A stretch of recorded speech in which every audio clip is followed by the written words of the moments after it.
MPC Sample makes it fun and intuitive to edit your samples using the color built-in display. The first thing to do is make sure you're in sample mode. This will then display the sample on the screen whenever you hit a pad. Now let's select a sample. Now our first edit mode is trim, which allows us to trim the start and end points of our samples using the control knobs below. You can also use the encoder to trim, and if we hold down Shift, you can zoom into the sample for more accuracy. And this is really useful because you can really be precise with your editing. Now once you've edited your sample, hold down Shift and pad 13 that trims the sample for you. We then have loop, which we can set loop points, and if you hold down Shift, you can lock the loop points to the sample. Then we have mix that lets you adjust the sample level per pad. Just hit the pad and change the level.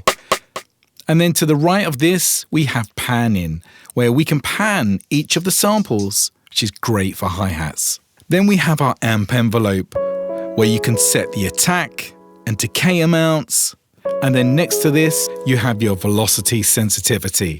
Then at the top, we have tune. This allows us to set the tuning of our samples per pad. We can do the semi-tune, and then you can fine-tune your sample. And then next to this, you can turn your time stretching warp on and off. Now, if we press tune again, we then go into our different play modes, where we can turn the pad from poly to mono.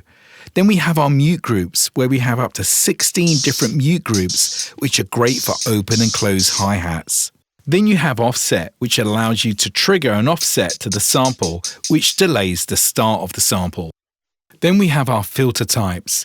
Now MPC Sample has 7 different filter types that you can control using the control knobs.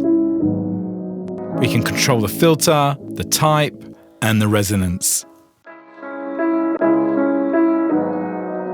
Then if you press filter again, you have your filter envelope with attack, release, and depth.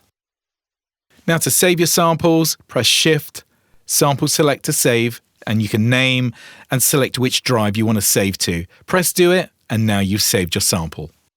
As you can see, editing your samples is fun and intuitive. So, hope you enjoyed this tutorial. I'm Andy Mack, and I'll see you on the next episode. Take care.